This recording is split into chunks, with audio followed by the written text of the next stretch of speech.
Good morning, good afternoon, or good evening to all of you who have joined us on the webinar already. And as I start talking, I see the attendee count keep going up, so I'm assuming that many more people will be joining us.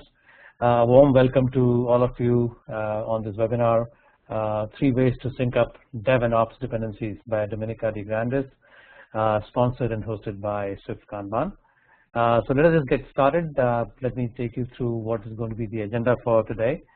And as usual, we'll start with some introductions and a quick word from the sponsor, Swift-Kanban, about our company. And then we will hand over the microphone to Dominica for the webinar itself. And my apologies for the typo there. It should read 3 ways to sync up Dev and Ops dependencies. And then we'll follow that up with a Q&A session. The one thing that we will do today is, and let me go back to the slide for a second, is that we will want to make this webinar interactive. And so during the presentation by Dominica, if you have questions, you just need to raise your hand or ask for the microphone, and we will pass your microphone to perhaps 1 or 2 questioners and take questions as the presentation is going to be done. And then at the end of that, we'll wrap up. And as part of this webinar, some of the standard operating procedures, so we will be recording this webinar, and also at the end of the webinar, we will send a follow-up email with a link to download the slides, as well as a link to the recording of the webinar. So you will have a way to catch up with it after the webinar is done as well. So with that, let me introduce today's speaker, Dominica DeGrandis. I'm very happy that we are doing this webinar with Dominica. This is the first one with her. We have known Dominica for a long time, and I've interacted with her and collaborated with her on a variety of topics related to Kanban. And this is the first presentation that we're doing with her. So very warm welcome to Dominica as well. Just a quick word for those of you who may not know her very well. Dominica has taught the use and implementation of Kanban to teams around the country and around the world. The thrust of her work is to present and teach methods for managing and improving workflow between and within the variety of teams and departments that comprise the organization, especially workflows through IT. She's a proponent of the DevOps movement and works to bridge the gap between development and operations team. And her more than 16 years of experience with a wide variety of companies, has a lot of different areas of expertise, including configuration management, build and deployment automation, server and environment maintenance, and project management, and so forth. She holds a BS in information computer science from the University of Hawaii. She's an independent trainer, coach, and international speaker, and she works frequently with David Anderson and Associates. David Anderson, of course, is an advisor to Digite, and you know, we have had a long association working with both David and with Dominica. I'm your host today. My name is Mahesh Singh, and I'm Senior Vice President for Product at Digite. And Digite, of course, is the company that has built Swift-Kanban. Swift-Kanban is today, you know, one of the sort of most talked about Kanban products, and we're very proud of our work that we've done so far. A lot of the credit for that goes to audience such as yourselves, as well as, of course, our customers who have given us invaluable feedback, and of course, thought leaders like Dominica and David. So just a quick word about Swift-Kanban. We are a pioneer in web-based collaborative products and solutions for geographically distributed teams. That's really been our main focus, to help distributed teams work together. We have over 300,000 users using our products around the world, and we have a variety of you know, coverage, but our 2 main products, Swift-Kanban and Digite Enterprise, provide coverage for Lean Kanban, Agile ALM, and project portfolio management. And of course, Swift-Kanban is our flagship Lean and Kanban product. We got recognition from a number of people, including from Gartner. And just a quick smattering of some of our key customers around the world, and that will give you some idea of you know, our presence in this market and our expertise in some of the areas of discussion that you will hear today. Just a quick housekeeping note again, so that everybody is clear about how to ask questions and participate in this webinar and make it interactive and rich for everybody. So we will be able to take questions on air, so you'll be able to ask questions verbally and interact with Dominica and the rest of us. We will pass on the microphone to people in the sequence in which the questions are asked. And just a request to the rest of the attendees that if you could be on mute, we'll make sure that the presentation itself is as rich and meaningful to everybody on the call today. So with that, once again, a very warm welcome, and I would like to hand over the presentation to Dominica. Hi, Mahesh, and hello everybody out there. I'm delighted to join you today. Thank you for joining in. I wanted to talk about syncing up development and operations dependencies because one, I like that space of working between teams. I don't know of a better way to improve throughput and value to the business than when teams can begin to interact and respond to each other faster and easier. And it also appears to be one of the biggest pain points for people working in operations, that is dependencies on other teams. And it's not just operations and development teams, but really any team that's on the periphery of supporting development efforts. And so I want to start with probably the biggest problem, or how you know you have a problem is when you hear this sentence here. You know, somebody pops into your cube and says, you know, hey Joe, you know, we just discovered, you know, blah blah blah, and you know, it's going to impact you. And we could also call this emergencies from unknown dependencies, where we just didn't realize that something required help from another person or another department or a vendor perhaps. Or we had no idea that something would take so long to do. You know, we all think that somebody can do, we all think everybody else's job can be done much faster. Oh, well, that should only take them 10 minutes to do, right? But perhaps, you know, there's a bug fix that require, you know, just for an example, maybe there's a bug fix that requires both the production and the staging databases to be in sync. But maybe there's an issue with SQL replication, and the DBA who should troubleshoot that is out to lunch or working on another problem or on vacation or something. Things always seem to take much longer than we expect them to. Another problem here is that, from what I see, is that it's dependent on another department or organization, and they have different priorities. So it may be #1 priority on your plate, but it's not on theirs. And this is a big problem when different departments have different priorities. And it's unexpected. Many times we don't know what's going on upstream or downstream with those customers, and it just, that contributes to the degradation of the whole system. And this is what I love about the DevOps movement, is that there's energy and there's support for diminishing the silos and looking at the big picture, looking at, you know, taking a systems thinking view of the organization and looking from end to end to help improve throughput throughout the whole system. So 2 problems here that we're going to talk about today: emergencies from unknown dependencies and dependencies that are not considered a priority from another department or vendor. So let's just jump right in here. I'm going to show you today, we're going to go through a number of different Kanban boards and look at a variety of examples of how different teams are handling these situations. And I promised you at least 3 ways to show how to sync up dev and ops teams.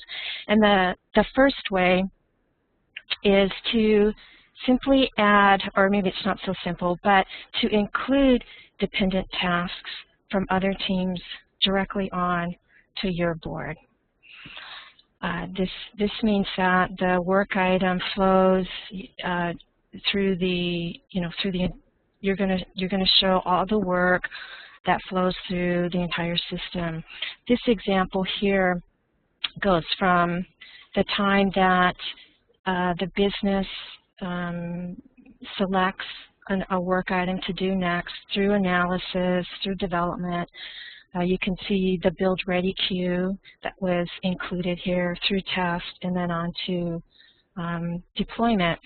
And so this board is for that whole work stream. The test team doesn't have a different board. The dev team doesn't have a different board. And in here we've included the build team and the steps that they need to do. We did this because before, that work was just invisible to the development team and the test team. It just sort of magically got done. Adding everybody's work on the same board brings visibility to work that was previously invisible. That's assuming that people actually attend the stand-ups and participate, and look at the board and know what's going on. When we added this column between the dev complete queue and the test ready queue, it got people talking about the problems, and we started communicating better and solving issues faster. And this led to fewer surprises. Previously, before we had this column, we sort of felt in the dark, like, why am I always the last to know these things or hear about these things? But when the work got put up on the board, much fewer surprises. And the other benefit was that with this kind of a board is that the dev team gained a better understanding of the problems that we encountered while deploying their code to other environments. So Dominica, I had a question here. Should there be a board for every team, or should there be just one big board? What's the normal process or practice? Okay.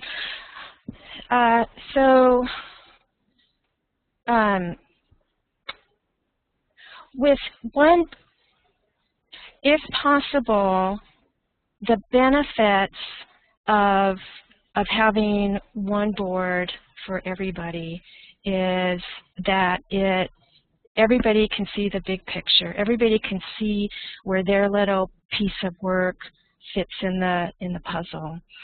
If teams have their own individual boards, it's a little bit harder to get that visibility. Yeah, you can attend other teams' stand-ups, and that provides information and it's useful. But if possible, I believe it'd be worth a shot to try and have a try anyway at using one board, as long as it's not too messy or too if it's too messy, then people are going to have a hard time reading it and understanding it. But I always think it's worth a shot to try and get all the work up on one board. Everybody attends the same stand-up. Everybody sees what the issues are. Everybody hears what people's thoughts and ideas and solutions are. I think it can help increase the flow across the entire work stream and definitely bring about a better understanding for people upstream and downstream looking to see what's going on. And in this board, in this example, there are different classes of service here with different colored tickets. The pink tickets are issues, the blue tickets are bugs, the yellow tickets are change requests, and orange tickets are, oh, I just realized we don't have any, let's see, any green tickets in this shot. We did have green tickets on the board, and those were maintenance or improvement type of work. And the orange tickets were work that didn't need to go through our constrained resource. Those were items that could bypass the bottleneck in this organization. We had identified, you know, we had our board up. It was really easy to see where the bottleneck was, and so we came up with a strategy to move tickets through that didn't have to be looked at by the bottleneck, and that's what those orange tickets were. Also, we had two swim lanes on this board. The top swim lane was for kind of standard work, passing through for, this was everybody that was on the same location used the top row, and the swim lane below was frequently used for people who worked off-site, or who maybe some vendors or some maintenance work was done down there. So back to your question, should there be a board for every team or just one big board? If the team is ready for it, and you know, culturally, you know, nobody's threatened by I mean, if a development team has their own process going on and they're using Scrum at the moment, and operations is trying to get a Kanban board up, then obviously that might take a while, or you may not be in a position to do one big board yet. But if you are and everybody's up for it, I think it's a great way to increase throughput and gain visibility across the whole work stream. That really makes sense. Yeah. There is another question from Michael. Would you like to take it now, or? Sure. Yeah. Go ahead. So Michael, I'm going to go ahead and see if we can try and pass the microphone to you, and you can ask your question out.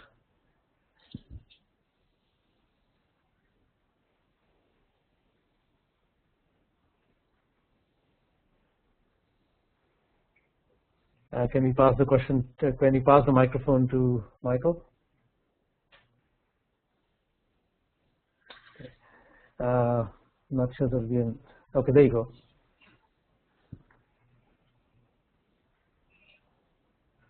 No, Michael still seems to be on mute for some reason.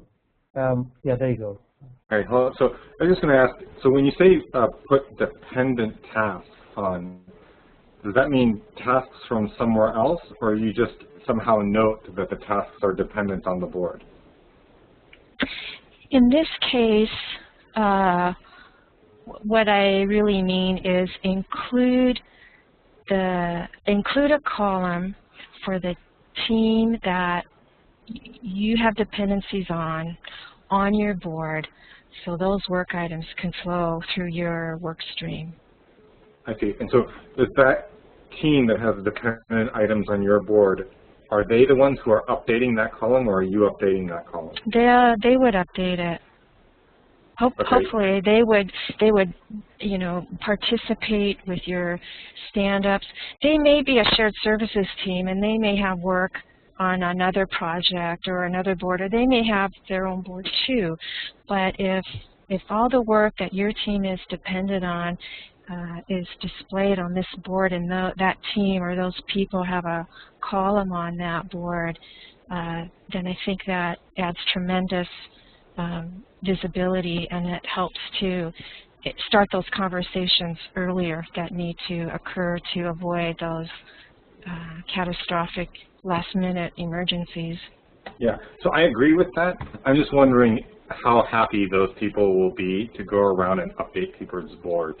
So I'm imagining, for example, like, you know, a shared services production DBA team that needs to, you know, provide support for 10 teams.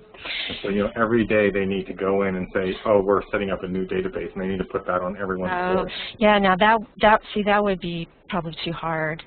Okay. I mean to do that to 10 different boards, that would be way too hard. This is a scenario where, you know, at the most they would just have maybe 2 boards to deal with, or maybe 3 at the most. Anything above that would be too hard, too much overhead. I think that the transaction cost or the coordination cost would be too high. Right. Okay. Great. Thank you. Thank you, Michael.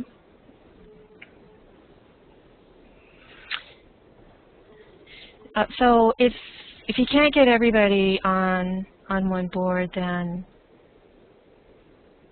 let's take a look at here's another variation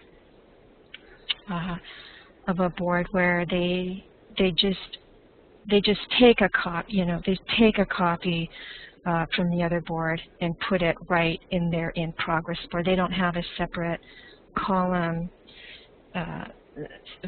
They don't have a separate column for that different team. They just make a copy of that dependency. It's like a duplicate ticket, and they just include that in their in progress column. These teams work together often, so there's a good amount of trust in between these teams. A member of this team does attend. The other teams stand up. They've got some transparency into their issues. This would be like on the way to merging boards. It's a partial merging of 2 different boards for dependent items. But I would argue that something like this type of design is maybe the very beginning of creating a cross-functional team. And if a ticket lingers on the board and doesn't get the attention it needs, then it's moved to that blocked area up in the upper right-hand corner. They have a blocked area up there, and so with the blocked area, that could draw management's attention if they need to escalate that ticket through other channels. So I was going to ask that, Dominica, how do people know which tickets got the highest priority? Which tickets are the highest priority? Well, okay, that's a good question. In this example, this is an example of FIFO queuing, first in, first out. They basically just take the first ticket off of that queue and pull it into their in-progress queue based on first come, first serve. And that was the strategy that this team came up with to help solve their biggest problem, which was prioritization.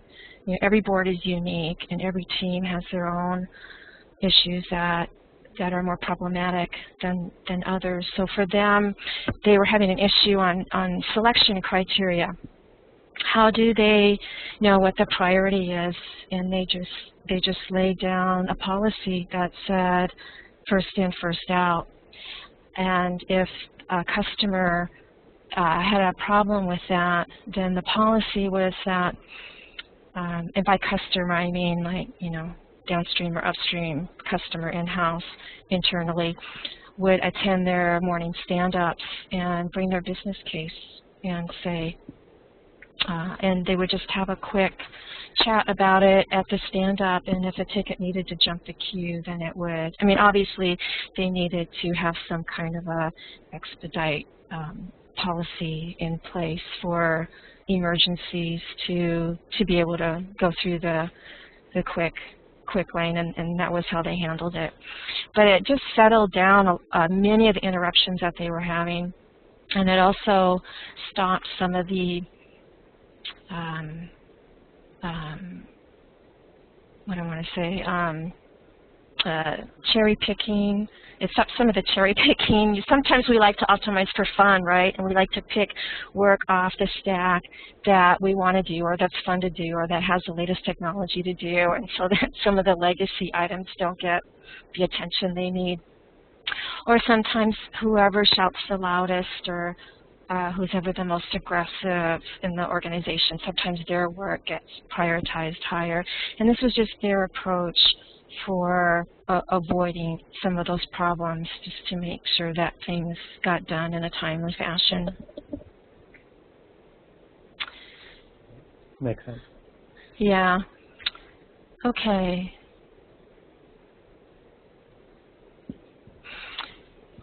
So here's an approach that we see with using dependency tags. And you can just flag. If different teams have their own boards, they're not in a position to combine them, or you're not really in a position to embed yourself on another team, then dependency tags can work well. In this picture, the orange tag indicates that this work item it is a dependency, right? There's a database, a data restore that needs to happen before, and the ticket number is like up in the upper left-hand corner, so that links back to the parent ticket. And if you were using an online system like Digipay or Swift-Kanban, you'd have tickets with parent-child relationships, so you could link back to dependent tickets. And this ticket has an issue on it, and that's what the pink tag is for, and that's a link to a separate issue that they're having with SQL replication. But you can imagine, if you looked, I'm sorry I don't have a bigger picture of this board, but if you saw the bigger board, you could pretty easily pick out which of the work items had dependency or dependent on something else, and obviously which one of those had issues. Here's another example showing the whole board. Created this one up. As a data team, they're going to have changes that are going to impact automation scripts that the ops team, is working on to create, deploy databases automatically and upgrades. And if there's a schema change here that's going to impact them, so they're just flagging this work item. And if you walk by this board, you can see the dependency on it. And then you can talk about it at your stand-ups. Oftentimes, Dominica, sorry, we got a question? Yeah, so let me just take another question which seems relevant to the way that the boards are designed and you move cards across. The question from Ali Ben Talib. And if you can pass the microphone to Ali, that'd be great. And maybe I can read the question and Ali can ask any clarifications that you might have or other follow-up questions. So his question is, what do you do when a story is in test column and the product owner needs to add new changes? Should we move the user story to the requirements column or just add new tasks and upstate at the test step? Yeah, our work is not always linear. It tends to circle around. However, I'm a proponent of leaving the ticket in test instead of moving it back. And so you either update there's several ways you can do that. Maybe you just update the ticket in task. That's a stop the line mentality. That's where we say, because if you move it back, then it frees up capacity for testers to keep testing. Maybe that's what you want to do. But if you want to get it fixed right now, you want to address the issue right now, which I would like to do, because I want to finish it before starting new work. I want to get that off my plate. Then I would either create a new ticket or link to it, or just add the work directly into that ticket. And I say that based on experience where we did move tickets back, and we had problems where, we were doing releases every other week, and because our code base, because the change had been made on a later version of the code base, we ended up deploying code into staging that was we broke staging. You know, things worked in test, but that ticket got moved back, but the code still moved forward. I mean, sometimes problems like that come up. And by then we had sort of forgotten about it because the change was going to take a while to fix and got delayed. I think that's a tough call. I see it both ways. And if you have the ability to stop the line and fix problems now, I do think that can be the best approach, because you can get the work completed and done before pulling in other work and increasing your WIP that much more. I do agree that our work isn't linear, and that there is we are circular in much of what we do with experimentation and small batch sizes. But if we can keep the work flowing and avoid so much back and forth, I think it allows for a cleaner flow and a cleaner understanding and a faster flow through the system. Okay, great. Aliyah, do you have any follow-up to that? Or okay, great. So we can move on. Okay. Dominica. Okay.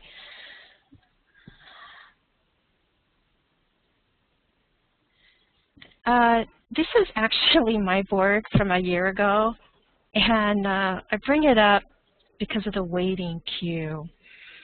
But I see lots and lots of boards out there that have actually have waiting queues on them, and this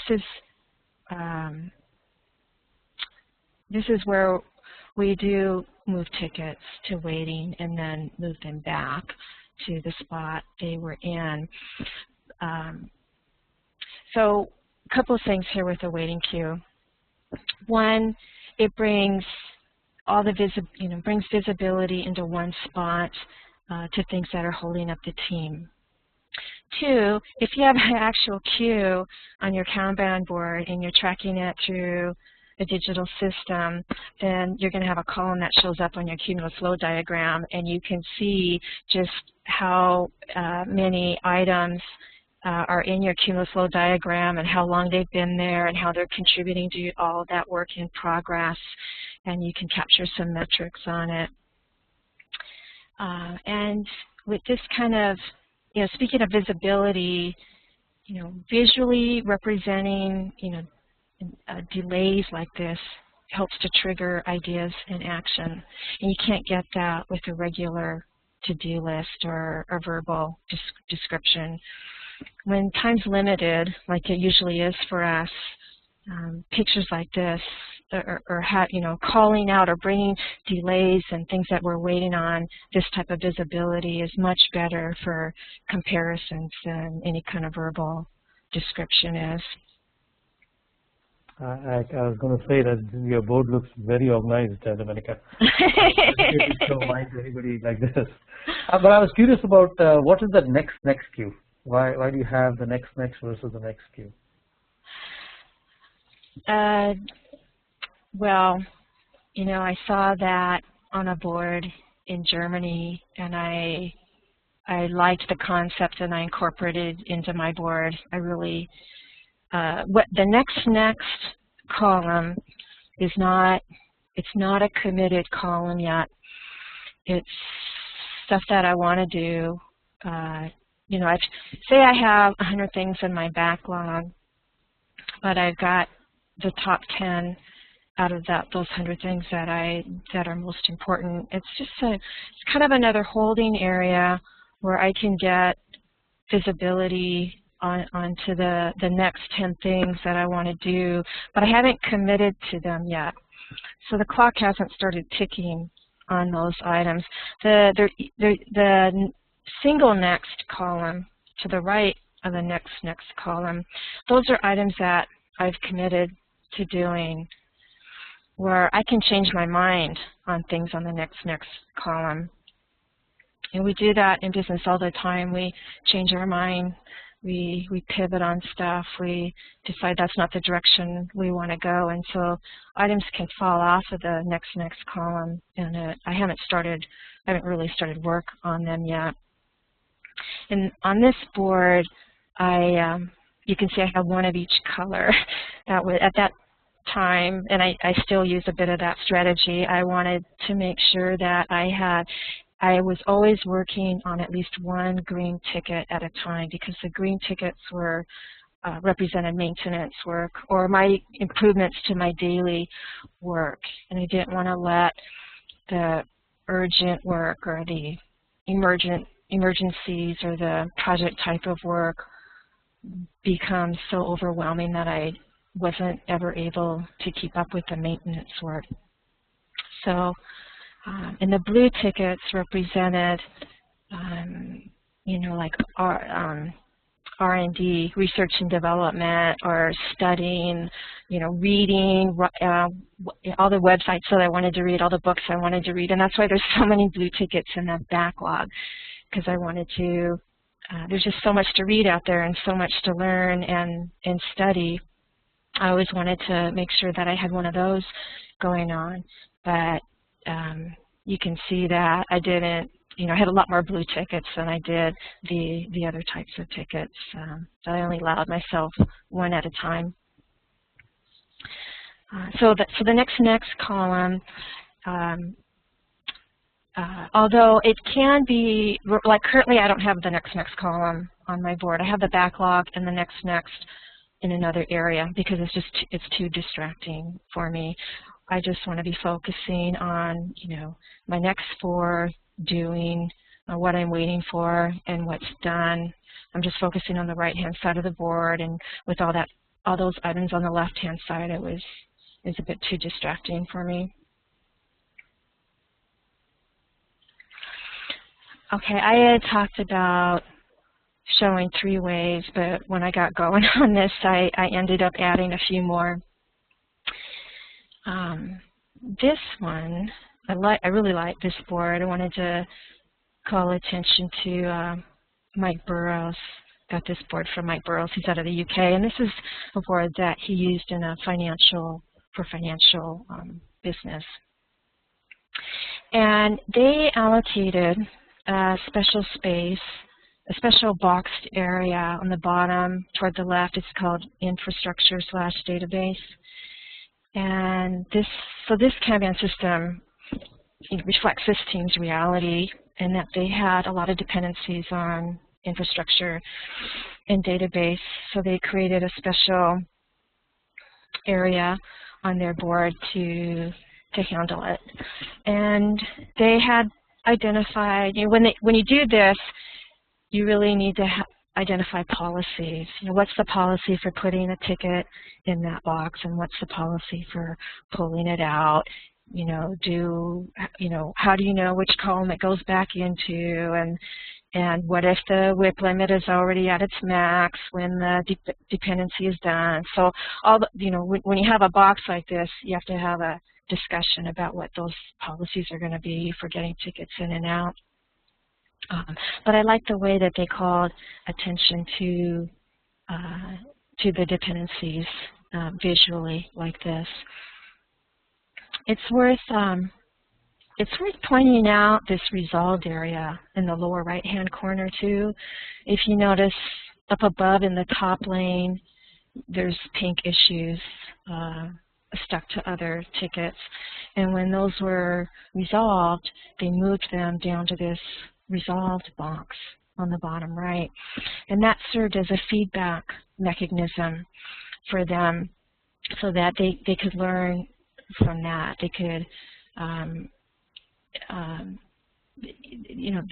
this served to help them move faster, understand their root cause of issues, make corrections faster, and just provide feedback. With Kanban, we're trying to, one of the core practices of Kanban is to develop feedback mechanisms, at the workflow area. Not just, we want to have it at ops reviews and retrospectives also, but this provides more of an immediate feedback right in the workflow area itself, which is nice.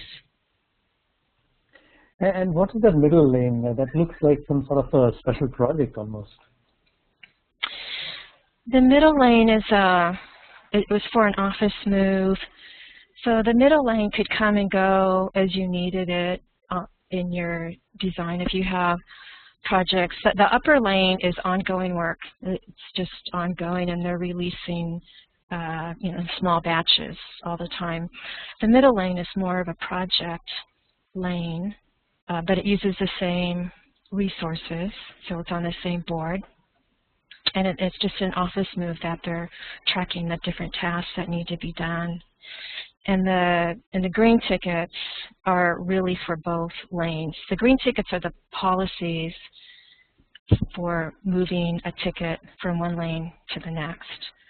So it defines the criteria for moving a ticket from dev to test, or from test to release, or from committed to dev.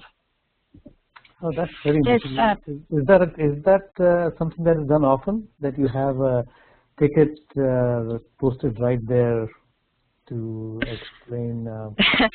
I don't see exactly this too often. Usually we'll see at the very bottom of the board, there will, in the same column, there will be, in a bigger area, the criteria for moving tickets between the queues or the buffers, or policies in general. They did it this way due to lack of space. They just didn't have enough space, but they wanted to get them on the board. I like to use the term Kanban buffet. It's pick and choose what works for you. There's core practices and we have principles of Kanban, but there are so many unique ways and creative ways to visually display what the team is going through, and there's just a whole buffet out there of ways that you can identify policies and completion criteria, and they chose this one because of lack of space. I just remember though that it has to, whatever practices you choose to use, make sure that they accurately reflect the work that is really going on your team. If it's going to be useful, it must reflect reality. Another thing I love about this board is the abandoned box down there. They're acknowledging that there will be work that will be abandoned. Some boards will see it called the dead zone, but not everything that we start is going to make it into production. Or maybe it might make it into production and be used, and then it didn't work, so we need to do something else. Things that end up in production get abandoned too.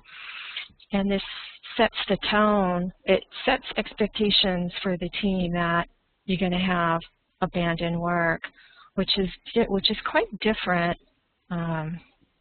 culturally than having a waste bucket or a waste bin in a separate area where tickets get thrown into. That's sort of an afterthought, and it can impact morale when if you spent 6 weeks working on an item only to find out that the business people have decided it's not going to work, it's irritating, it's frustrating, right? If you think you sort of wasted all that time, it's hard to let go of and something that you've invested a lot of time in. But if you design a box like this for waste or abandoned work and set the expectation that there will be a lot of work that won't provide the value we thought, then it allows for a shift in our thinking to do these, we can start looking at our work more as experiments. Okay, well, let's try this and see if it works. Oh, that didn't work. Okay, put it in the abandoned box. And oh, this did work. Oh, okay, we're using it in production. This continual experimentation and practice. I mean, that's one of the core practices too. We're trying to improve collaboratively using safe-to-fail experiments. And this is one way that we can set that expectation to the team so people don't feel so bad if some of their work gets thrown away. Right. I agree with you. It's a really good board design. I really like it. Yeah. Anything else on this board I wanted to point out? One last thing about this board is the released column is split into two. And normally we see Kanban boards and you just have a done column at the end. Okay, we're done, whatever done means. Well, in this case, they were releasing many features into production, and but a lot of them weren't actually being used, weren't being implemented. They were just sort of sitting there in production, and they weren't customers weren't using it. They weren't being implemented. That was frustrating for the team. So they wanted to bring visibility to it, so they created an extra lane, and that very last lane there shows items that have been implemented. And I could see this being really useful in an operations setting, because many times things will get released, but we haven't quite wrapped everything up yet. We haven't maybe documented something, or we haven't cross-trained something, or maybe some kind of utility or automation hasn't been completed for it yet. When what it's like, we do a release and all the developers are partying and celebrating, and the business sends out the celebratory or the congratulations email, and meanwhile, the operations team is still trying to stabilize things and wrap things up, and that may take a while. And I could see this being a very useful column for something like that. It depends on how we define done. In the past, it's been originally it was done when developers threw it over the wall to operations, and now we say, well, it's not done until it's working in production. Well, I would say that it's really not done until it's not used anymore, until that feature has been sunset, because we still have to maintain it. We still have to do backups and performance and optimization, and we're always still working with it. It's ongoing. Absolutely. I just wanted to do a quick time check, Dominica. So we have about 10 minutes to go, and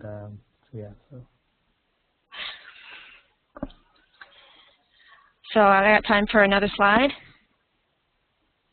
Oh, yes, absolutely. You have time to go through the rest of your presentation. Oh, okay. So this is a dependency matrix. For those really large organizations where there's no way you could have everybody on one board, or everybody even on a few boards. Maybe you have 10 boards or 20 boards. This would be a mapping of the dependencies between the teams. You could also use this if you have external vendors who don't have access to your internal systems, but you want to have a way to track dependencies on them. And so along the top row, we've got dev and ops, and in this example, vendor 1, vendor 2, but you could have different teams, test or data, or maybe product development or something. And then on the y-axis, you would have those same teams listed down. And the idea is that if you have a dependency on another team, then you would go put a ticket in there in queue. So in the example here, in the top on the top bucket under ops there, you'll see 4 tickets that are in queue.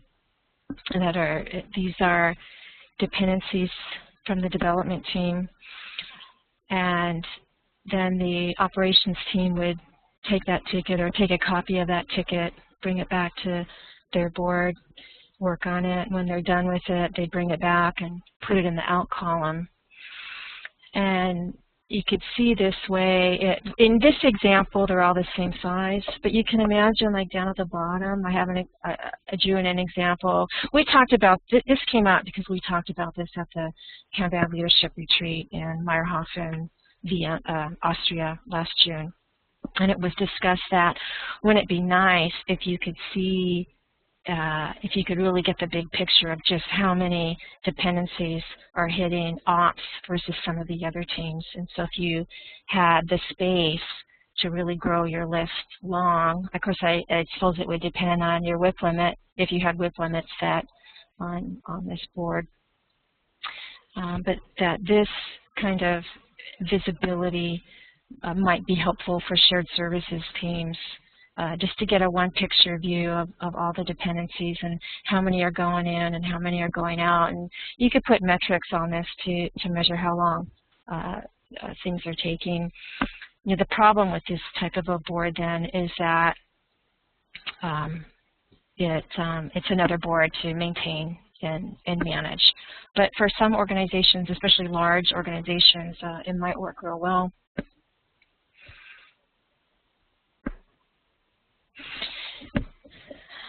So how do we know about dependencies? This is one way is to have a cumulative flow diagram. And this is a cumulative flow diagram from that financial Kanban board out of the UK. And with a CFD like this that had many queues in it, you can imagine if you had a queue for waiting or a queue for dependencies, or you would be able to see the impact, you know, from this cumulative flow diagram. You'd be able to see the work in progress. You'd be able to see how, you know, cycle time and how long some of these tickets were going through. And in this board, it shows the work that was you know, ready to be released in the lime green color there versus the work that had actually been implemented in the dark green color there. If you're not into cumulative flow diagrams yet, then just start simple.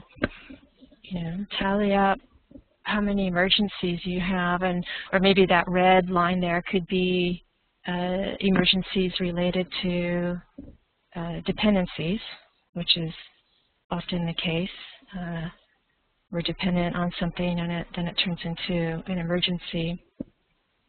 Just having a simple visual like this paints quite a different picture than if you can get things under control and have it ending up looking like this. Wouldn't that be a nice picture to bring to your operations review? Of course, that would probably take a good 3 to 6 months to see that kind of increase in throughput or decrease in emergencies like that.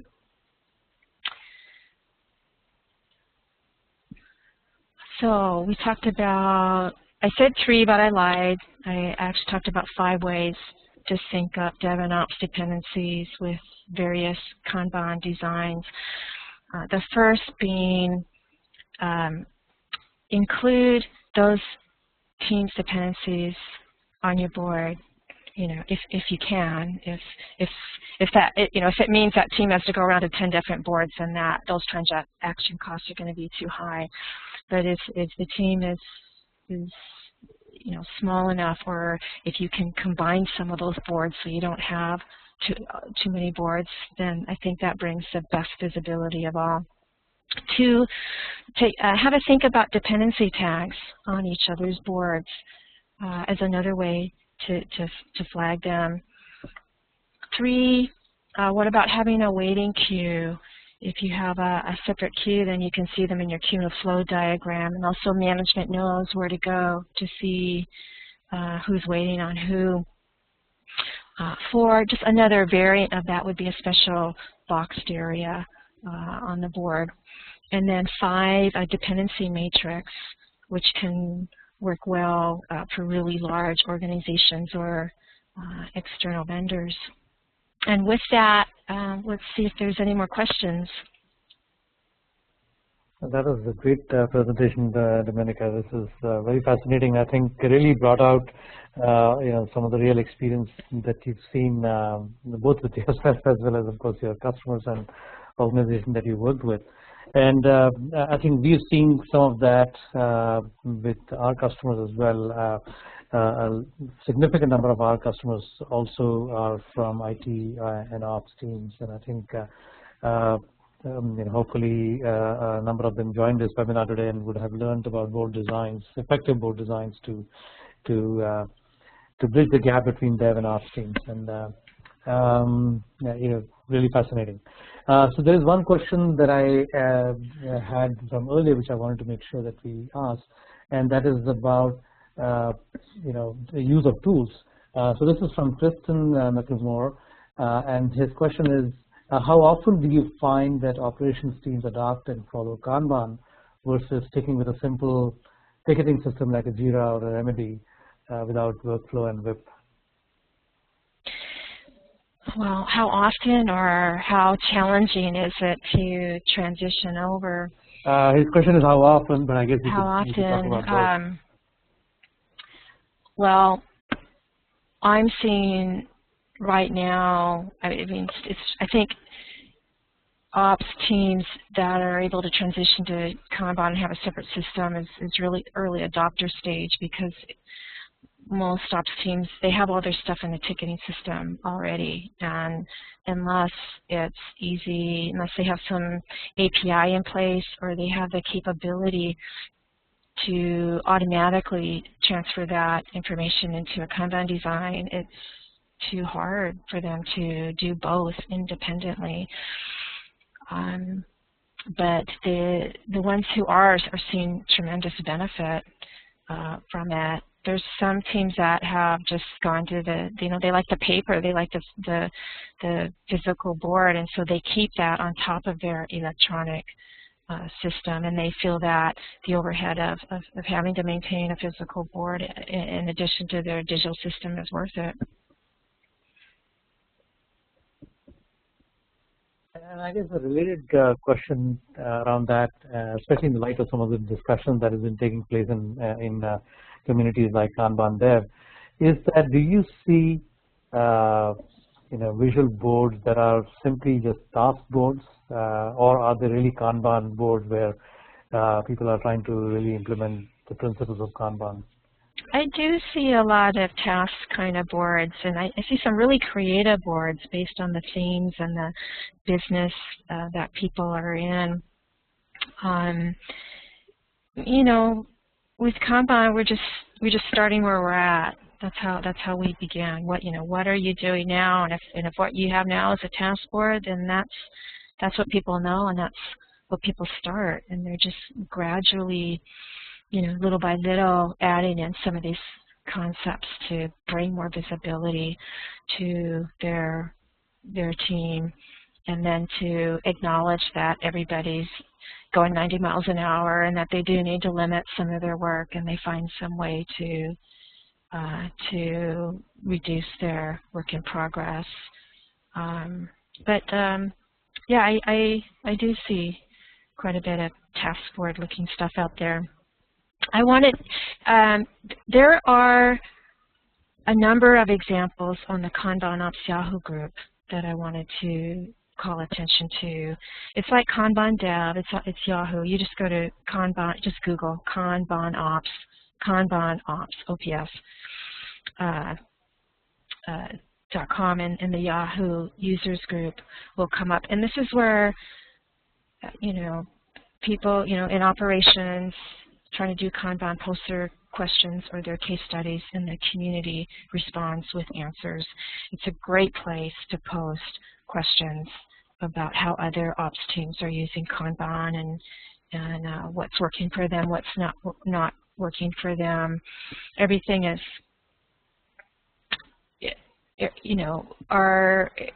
everybody's board is different and unique.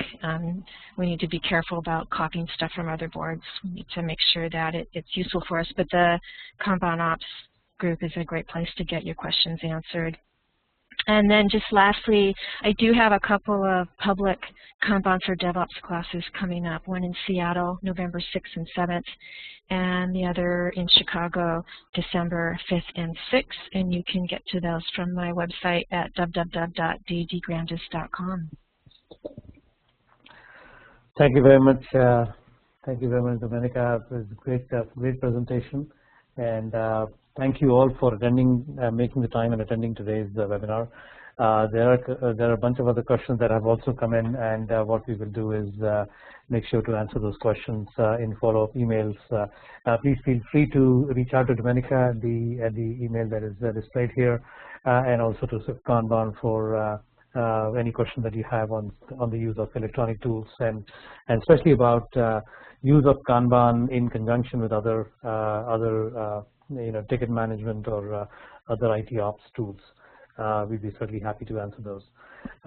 And as I said earlier, we will provide a link to the slides, so you can download those, as well as a link to the recording of the webinar once we are done today. So thanks very much, Dominica. It was great to have this webinar with you. Thank you, Mahesh. Loved talking about this topic. It's nice to have a forum for this discussion. Absolutely, great. And thanks again to all of the attendees today for today's webinar. Goodbye.